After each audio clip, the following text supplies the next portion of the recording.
Hi, and welcome back to Fresh BCSC Tech.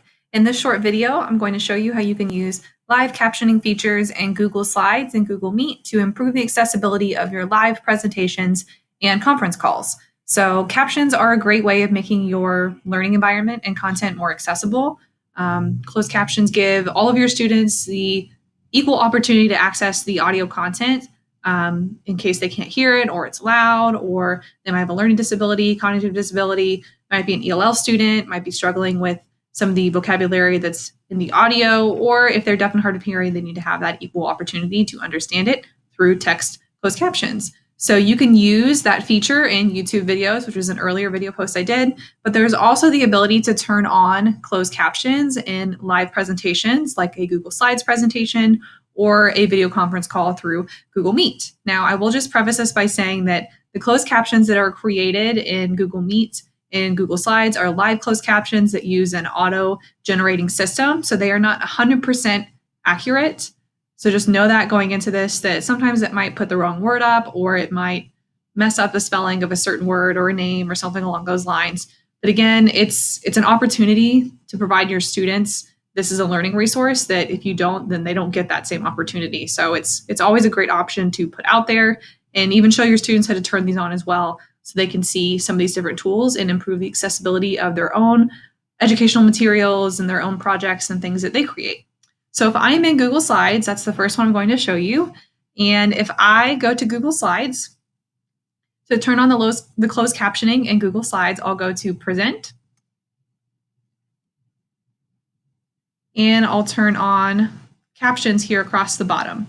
Now, if you're doing this the first time, it might come up with a little notification that says that Google wants to have access to use your microphone, so you'll have to give it permission, and then it should work from there. All right, so I click the Captions button, and it does take it a second to process, but now it is picking up what I'm saying, even as I'm filming this. So just so you know, if you wanted to make a screencast and have the closed captions, you could. It does not save a transcript of your closed captions from a Google Slides live captioning presentation.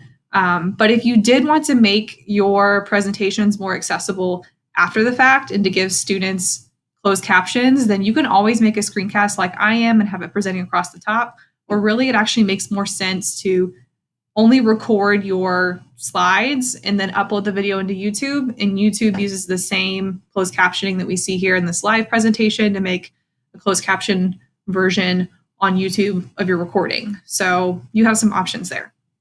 You have the ability to toggle some of your settings here across the bottom. You can change the text position.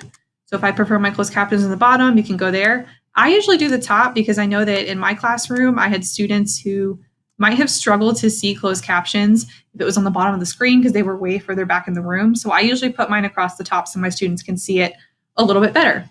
You can also change the size of your closed captions. So you can do extra large or large, which again is another great way to make your closed captions more accessible. And to turn off your closed captions in a live presentation, you can always click the CC to turn it off.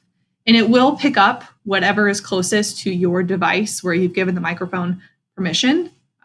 Which is helpful to know. It won't pick up tons of students talking in the background. So if you are doing a point in your lesson where maybe you want to turn this off, or you're worried about their conversations picking up on this, you can always turn it off, or just have them move a little bit further away from the computer and they should be good to go. So the next thing I'm going to show you is how you can turn on live captions in Google Meet. All right, so if I'm wanting to use closed captions in a Google Meet call, I'm going to walk you through how to do that. So I would start my own Meet, or I can also do this if I'm joining a meeting someone else has created. Great. My video camera ready. All right. So now that I am in my Meet call, what I'll do to turn on the closed captions in Meet, which are live captions, is across the bottom. You can turn those on. And it will start giving my closed captions on the screen for me to see. Now, just so you know, when you turn on closed captions in a Google Meet call, it's only captions for you on your side of the screen. Your students won't see this unless you're in a present mode and you're showing this screen. So students have the option to turn on their own closed captions. So that would be a great opportunity to tell your students, I turned on my closed captions on my screen, walk them through how to do it, and let them know they always have that option there.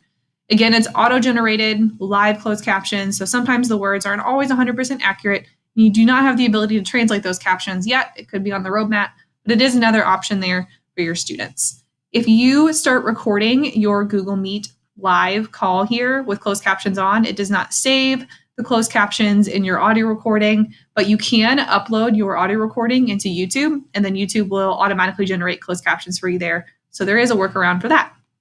But those are just 2 of the tips for live captions in Google Slides and Google Meet to make your content more accessible.